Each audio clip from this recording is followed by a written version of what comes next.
की जैसे ही मुरली की धुन को गोपियों ने सुना तो गोपी अपनी सारी सुध-बुध भूल गई। एक गोपी भोजन बना रही थी और जैसे ही भगवान की मुरली की धुन उसकी कान में पहुंची तो वह जो कलछुल हाथ में लिए थी चावल का लगा हुआ उसी को लेकर भगवान के पास दौड़ पड़ी। जो जिस हालत में थी गोपी उसी हालत में भगवान से मिलने दौड़ पड़ी। एक गोपी वस्त्र पहन रही थी और उसी समय भगवान की मुरली बज गई। तो जो पैर में पहनना चाहिए वस्त्र उसको उसने ऊपर सर से डाल लिया और जो ऊपर वस्त्र पहनना चाहिए उसको नीचे पैर में पहन लिया। सारी देह की सुध-बुध भूल गई और भगवान से मिलने के लिए दौड़ पड़ी। कि लहंगा पहरो शीस पर, लहंगे को उसने सिर पे धारण कर लिया। लहंगा पहरो शीस पर, दई चूनरी पाँव, पतियन रोके ना रुकी, छोड़ चली घर धाम। उन गोपियों के पति रोक रहे हैं, अरे तुम पागल हो गई हो, कहां भागी जा रही हो? परंतु आज वह किसी के रोकने से रुक नहीं रही, क्योंकि उनको सिर्फ भगवान से मिलने के लिए दौड़ लगी है और भगवान से मिलने सब पहुंच जाती है। बंधुओं, गोपियां भगवान के पास पहुंच जाती हैं। ये गोपियां हैं कौन? गोपी कोई स्त्री का नाम नहीं है, तो फिर गोपी कौन है? गोभी इंद्रियैः कृष्ण रसम पिबति इति गोपी, जो अपने समस्त इंद्रियों के माध्यम से कृष्ण रस का पान करे वह है गोपी, चाहे वह फिर पुरुष हो या स्त्री। गोपी किसी स्त्री का नाम नहीं है। यह गोपी बनकर जो आए थे भगवान की लीला में, यह सब एक से बड़े दिव्य संत थे। जिस समय भगवान श्री राम का वनगमन हुआ था और दंडकारण्य में भगवान पहुंचे थे, उस समय वहां बहुत से संतों ने भगवान से प्रेम किया और भगवान को पाने की चाह उनके मन में जागृत हुई थी। भगवान ने उन सबको मन ही मन मानो आशीर्वाद दिया था कि यह अभिलाषा तुम्हारी मैं द्वापर में पूर्ण करूंगा। इसके बाद भगवान का जब विवाह हुआ था मिथिला में, वहां की जितनी स्त्रियां थी, नारियां थी, भगवान के स्वरूप को देखकर सब मोहित हो गई थी। परंतु भगवान ने मानसिक उनको भी मानव वरदान दिया था कि इस बार मैं एक पत्नी व्रत का संकल्प लेकर आया हूं और मर्यादा पुरुषोत्तम के रूप में काम करूंगा, परंतु आपकी जो भावना है यह मैं अगले युग में पूर्ण करूंगा। तो जो गोपी बनकर आए थे वह दिव्य संत थे, कोई साधारण स्त्रियां नहीं थी। भगवान से मिलने के लिए सब गोपी भाव में पहुंच जाते हैं। जैसे ही भगवान के पास में पहुंचते हैं, भगवान ने उन गोपियों का स्वागत किया। जब गोपियों का स्वागत हुआ तो गोपियों के हृदय में बड़ी प्रसन्नता हुई कि देखो आज भगवान हमारा स्वागत कर रहे हैं। पहले तो मुरली की धुन सुना करके हमको बुलाया और जब हम आ गए तो भगवान भी आज हमारा स्वागत कर रहे हैं कि स्वागतम हो महाभागा, प्रियम किम करवाणि वह, व्रजस्यानामयं कश्चित् ब्रूतागमन कारणम। भगवान ने स्वागत किया, गोपियां प्रसन्न हुई। इसके बाद तुरंत ही भगवान ने पूछा, अरे गोपियां, तुम इस अर्धरात्रि में जंगल में क्यों आई हो? आने का कारण पूछा। जैसे ही भगवान ने यह प्रश्न किया, गोपियां एक जगह पर स्थिर होकर ठहर गई और मन में सोचती, अरे अभी तो इसी ने मुरली बजाकर हमको बुलाया है, और जब बुलाया है तो क्या इसको पता नहीं है किस लिए बुलाया है? फिर ये पूछ क्यों रहा है कि तुम किस लिए आई हो? अरे जो कोई बुलाता है उसको तो पता होता है हम अमुक व्यक्ति को क्यों बुला रहे हैं। जब यह प्रश्न किया तो गोपियां चुप हो गई, कोई उत्तर न दे सकी। भगवान ने पुनः कहा, अच्छा तो मुझे लगता है तुम इस शरद की पूर्णिमा में रात्रि में चंद्र दर्शन करने जंगल में आई हो। अगर ऐसी बात है तो देखो तुमने चंद्रमा का दर्शन कर लिया, अब तुमको पुनः यहां से अपने घर लौट जाना चाहिए। गोपियों ने कोई जवाब नहीं दिया। भगवान ने फिर कहा कि अगर तुम सिर्फ मुझसे मिलने आई हो तो देखो मुझसे तुम मिल चुकी हो और अब अपने घर को लौट जाओ। पर गोपियों को समझ में नहीं आ रहा कि हम इनके प्रश्न का उत्तर कौन सा दें। आंखों से अश्रुपात कर रही हैं, पैर के अंगूठे से धरती को खोद रही पर कुछ बोल नहीं पा रही। भगवान ने फिर पूछा, अरे गोपियों, इस प्रकार आधी रात्रि में घर के बाहर आना तुम्हारे लिए ठीक नहीं है। तुम्हारे घर में तुम्हारी सासू माँ हैं, पतिदेव हैं, ना जाने तुम्हारे बारे में कैसी कैसी बातें सोचेंगे।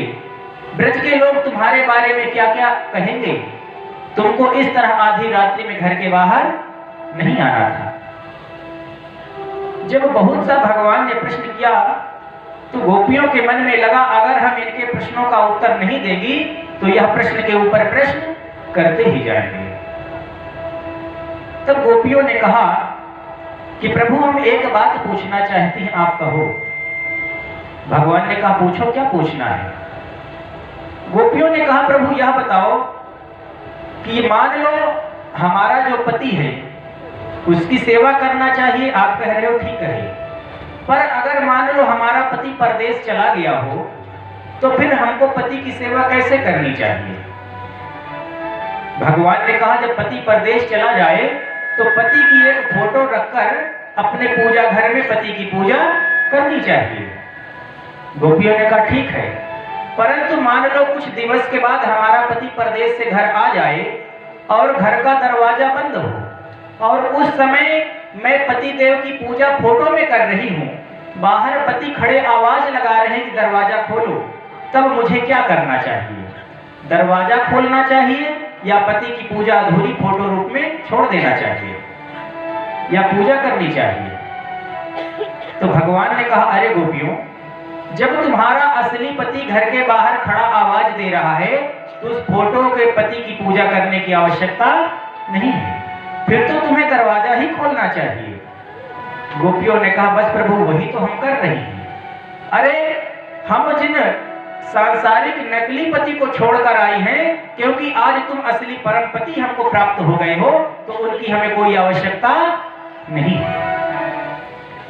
भगवान ने जब गोपियों की बात को समझ लिया कि यह गोपियां अपने को पूर्ण मुझको समर्पित करके यहाँ आई हैं और यहाँ से लौटने वाली नहीं है, भगवान उन गोपियों से प्रसन्न हो जाते हैं। कहते भी हैं कि अरे गोपियों, तुम चली जाओ, इस प्रकार आना ठीक नहीं है। अगर तुम यह सोचती हो कि अब रात्रि में कैसे लौट को जाओगी तो मैं अपने योग बल से तुमको पहुंचा सकता। तो गोपियां कहती, प्रभु बात तो आपकी ठीक है, आप कुछ भी कर सकते हो, परंतु यह बताओ यदि हमारे शरीर को आप ब्रज में पहुंचा दोगे, परंतु मन तो हमारा आपके पास है। जब मन आपके पास है तो शरीर हमारा वहां जाकर क्या करेगा, क्योंकि जब तक मन नहीं होगा तो शरीर कुछ भी कर नहीं सकता है। भगवान समझ गए यह गोपियां अड़िग होकर के आई हैं और गोपियों के साथ भगवान लीला प्रारंभ करते हैं। कुछ दिवस जैसे ही भगवान उनके साथ नृत्य करते हैं तो गोपियों के हृदय में अहंकार आ जाता है।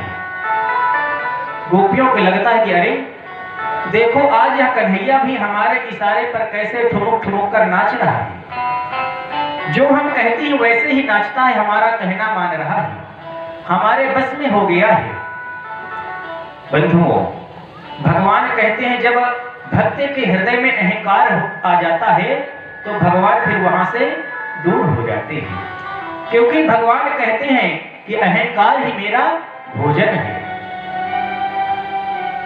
जब मैं था तब हरि नहीं, अब हरि है मैं नाही, सब अंधियारा मिट गया, जब दीपक देखा माही। मैं माने अहंकार, जब अहंकार हमारे हृदय में होगा तो भगवान कहते हैं उस हृदय में मेरा निवास कभी नहीं हो सकता। जब भगवान ने देखा कि आज गोपियों को भी अहंकार हो गया तो उन सब के मध्य से नृत्य करते हुए भगवान बीच से अंतर्ध्यान हो जाते हैं। जैसे ही गोपियों के मध्य से भगवान गायब होते हैं, गोपियों ने भगवान को नहीं देखा तो उसी वक्त गोपियां भगवान को ढूंढने निकल पड़ती हैं कि मेरे प्रभु कहां गए, हमें छोड़कर कहां चले गए। बंधुओं,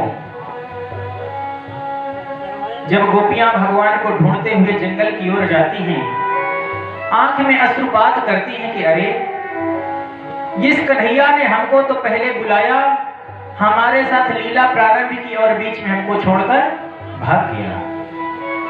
दुखी होती हैं और जंगल में पहुंचकर वृक्षों से भगवान का पता पूछती हैं। कहती हैं, हे पीपल, हे बरगद, यदि तुमने हमारे कन्हैया को देखा हो तो तुम ही उसका पता बता दो। वृक्षों से रुदन करती हुई सभी गोपियां भगवान का पता पूछती हैं। हे बड़ पाखड़ पीपल बोलो, नंदलाल यहाँ से किधर गए। हे करणी हिरणी तुम ही कहो, मुरलीधर मोहन कहाँ गए। कहती हरे कन्हैया, हम इस प्रकार से करुण करुण कर रही, रुदन कर रही तुम्हारे वियोग में, क्या तुमको इसका एहसास नहीं होता? अरे तुम भी तो हमसे प्रेम करते थे, हमारे कष्ट को क्या तुम महसूस नहीं कर रहे हो? बेपीर बनो मत नंद लला, हम व्याकुल अश्रु बहाती है। और कन्हैया, अगर तुम यह सजा इसलिए हमको दे रहे हो कि हमने तुम्हें माखन के बदले कई बार मैया से तुम्हारी शिकायत की थी, तो आज हम सब उसके लिए अपराधी हैं और तुमसे क्षमा मांग रही हैं। अपराध हमारे क्षमा करो, कर जोड़ के शीश झुकाती है। अरे कन्हैया, आज हम हाथ जोड़कर और शीश झुकाकर अपने अपराध की क्षमा मांगती हैं। गोपियां इस तरह रुदन करती आगे बढ़ती हैं। उसी समय एक तुलसी का वृक्ष दिखाई पड़ता है। तब एक सखी कहती है गोपी से कि बहन, ये जो तुलसी है ना, यह तो भगवान को अत्यंत प्रिय है। अवश्य ही इसको पता होगा कि हमारे भगवान कहाँ गए हैं। उस तुलसी से पता पूछती है कि अरे बहन, यदि तुमने देखा हो तो भगवान का पता बता दो। उसी समय मानो एक हवा का झोंका आता है और तुलसी का वृक्ष हिलने लगता है। एक सखी ने कहा, अरे बहन देखो तो, यह तो हमारी सौत है और सिर हिलाकर के मानो कह रही है कि मैं यह भगवान का पता नहीं बताऊंगी। अरे इससे तो पूछना ही व्यर्थ है, क्योंकि यह तो हमारी सौतन है। जब वहां भी भगवान का पता उन्हें नहीं चलता, सभी गोपियां रोते हुए आगे पहुंचती हैं। कुछ दूर आगे जाती हैं, तब देखती हैं कि एक जगह भगवान के पैरों के निशान बने हुए हैं और कुछ टूटे बिखरे फूल पड़े हैं। गोपियों को लगा कि भगवान अकेले नहीं गायब हुए, बल्कि उनके साथ में कोई एक गोपी भी गई है। जैसे ही और आगे कुछ दूर बढ़ते हैं, क्योंकि जो गोपी गई थी वह कोई और नहीं, साक्षात श्री राधा जी थी। परंतु जब राधा जी आगे बढ़कर गई थी तो उनको भी अभिमान हो गया था कि देखो भगवान समस्त गोपियों को छोड़कर सिर्फ मेरे को लेकर आगे आए। जैसे ही राधा जी को अभिमान हुआ तो भगवान उनका भी अभिमान दूर करने के लिए राधा जी से कहते हैं, अरे राधिके यदि तुम थक गई हो तो अपना पैर मेरे कंधे पर रखकर बैठ जाओ और मैं तुमको लेकर चलूंगा। जैसे ही भगवान के कंधे पर पैर उठाती है राधिका जी रखने के लिए, भगवान वहां से भी गायब हो गए थे और राधा जी वहीं पर बैठकर रुदन कर रही थी। सभी गोपियां राधा जी के पास पहुंच जाती हैं और कहती हैं, अरे भगवान तुमको भी छोड़कर चले गए। बंधुओं, संपूर्ण श्रीमद् भागवत महापुराण में सुखदेव महाराज जी ने कहीं पर राधा जी का नाम नहीं लिया, कहीं पर उनको बधू कह दिया, कहीं बधूटी कह दिया। राधा जी का नाम क्यों नहीं लिया? क्योंकि जब सुखदेव जी महाराज राधा जी के नाम में केवल रा शब्द कहते हैं तो उनको 6 महीने की समाधि लग जाती थी।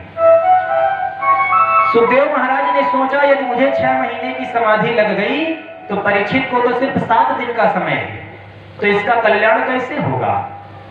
रा शब्द उच्चारणैव नैव मूर्छा खटमासावधि अतो न उच्चरितम स्पष्टम राधा नाम सुबेन च। इसलिए राधा जी का कहीं स्पष्ट नाम नहीं लिया, बल्कि उन्हें बधू कहकर संबोधित किया। गोपियां रुदन करती ही राधा जी को साथ में लेकर कहती हैं, अरे कितना निष्ठुर हो गया है यह कन्हैया।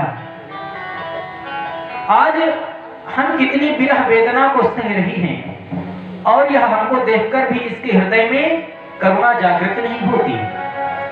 गोपियां रो रही और कह रही हैं, अगर हमको यह पता होता कि प्रेम करने के बाद यह दुख भी मिलता है तो हम सारे संसार में ढिढोरा पीट देती और कह देती कि कभी कोई किसी से प्रेम न करे। कि जो मैं ऐसा जानती कि प्रीत करे दुख होय तो जगत ढिढोरा पीटती कि भैया प्रीत न करियो। गोपियां कहती, अगर हमें यह पता होता तो हम सबसे कह देती कभी कोई किसी से प्रीत न करे, क्योंकि प्रेम के बाद दुख मिलता है। गोपियां भगवान से कहती हैं, कन्हैया जब से तुम इस ब्रज में आए थे मानो हमें एक नया जीवन प्राप्त हो गया था, और इस ब्रज में जब से तुम आए कंस के द्वारा कितने असुरों को यहां भेजा गया ब्रज में जाकर उत्पात मचाओ, परंतु तुमने उन सब से हमारी रक्षा किया, हमको बचाया असुरों के माध्यम से। उस समय तुमने हमारी रक्षा की, परंतु आज अपने विरह रूपी असुर से हमको मार रहा है। क्या हमारी यह दशा देखकर तुझे करुणा नहीं